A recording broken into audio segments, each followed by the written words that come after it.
नमस्कार, IBC24 उत्तर प्रदेश में आप सभी दर्शकों का स्वागत करता हूं। मैं राहुल सौमित्र।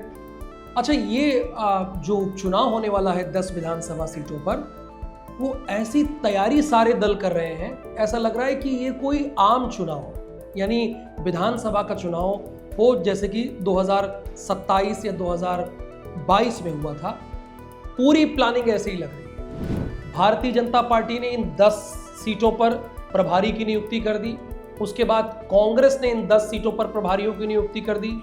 समाजवादी पार्टी ने 6 सीटों पर प्रभारी की नियुक्ति कर दी और बहुजन समाज पार्टी ने भी 3 सीटों पर प्रभारियों की नियुक्ति कर दी है। और आमतौर पर देखा यह गया है कि बहुजन समाज पार्टी जिनको प्रभारी बनाती है वही चुनाव भी लड़ते हैं।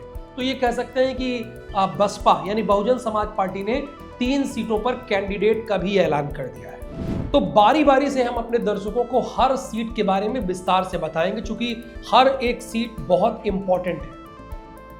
अब आप देख रहे हैं ना कि सारे राजनीतिक दल, जबकि एक तरफ एनडीए गठबंधन है, दूसरी तरफ इंडिया गठबंधन है, लेकिन इसके बावजूद लोग अपने अपने प्रभारियों की नियुक्ति कर रहे हैं। मायने क्या है?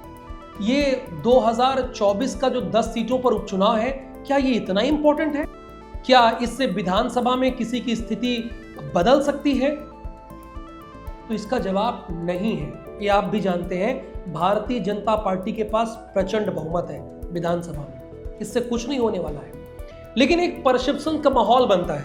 अभी देखिए, 2024 का जो लोकसभा चुनाव संपन्न हुआ, उसमें समाजवादी पार्टी पहले नंबर पर रही और भारतीय जनता पार्टी पिछड़ गई।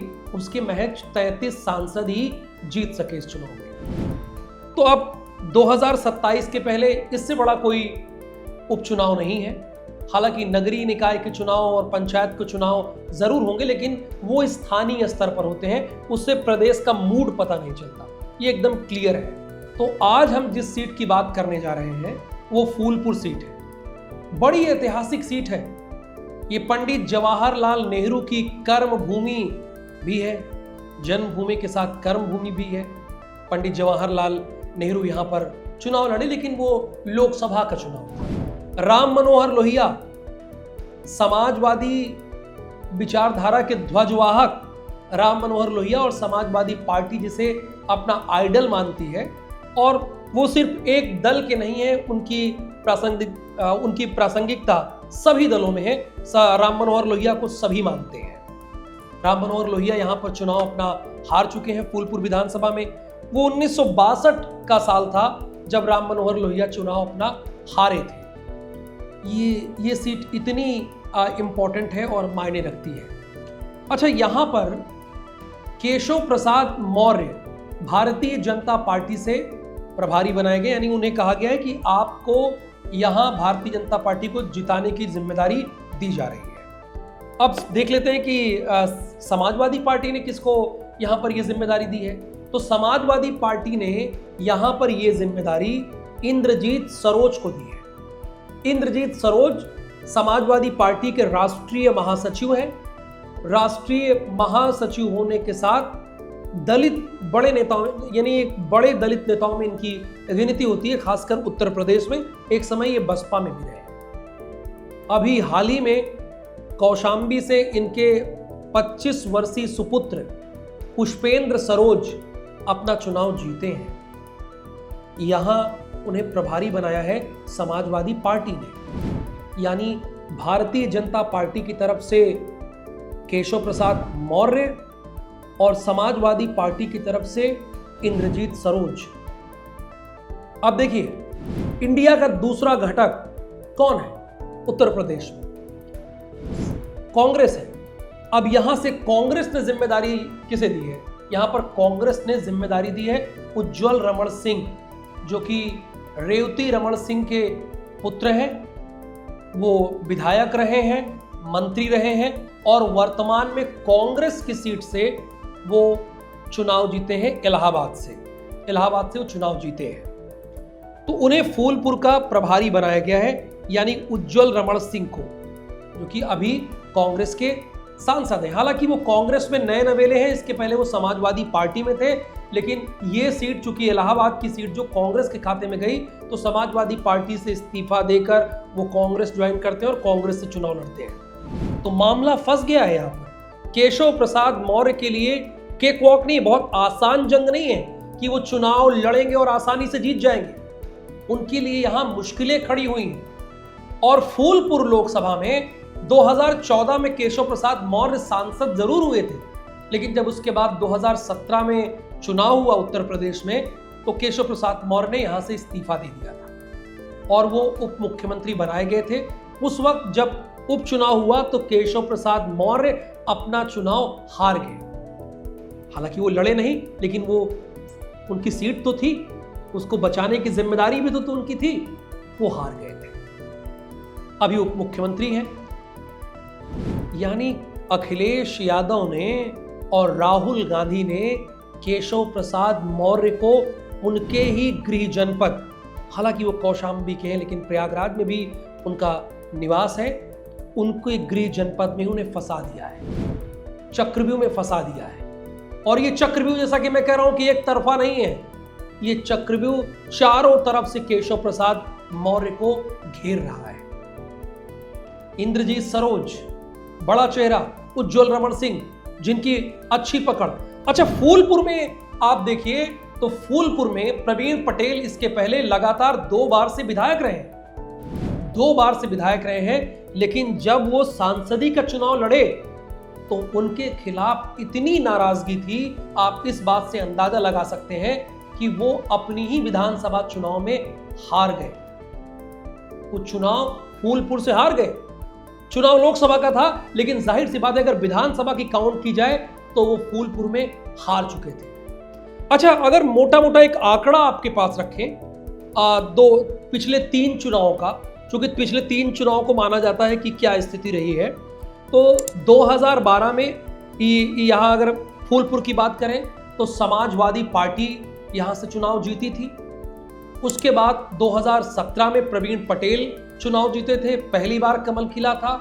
2022 में फिर प्रवीण पटेल अपना चुनाव जीते थे, तब भी कमल खिला था। लेकिन गौर कीजिएगा, जिस तरह से प्रवीण पटेल सांसदी के इलेक्शन में बामुश्किल जीते थे, वैसे ही विधानसभा का चुनाव कोई वो एक तरफा नहीं था, यहां भी कांटे का मुकाबला था। तो लड़ाई बहुत कांटे की है और दिलचस्प है। और जो भारतीय जनता पार्टी की सीट थी, उसे अखिलेश यादव ने चारों तरफ से घेर दिया है, यानी फंसा दिया है।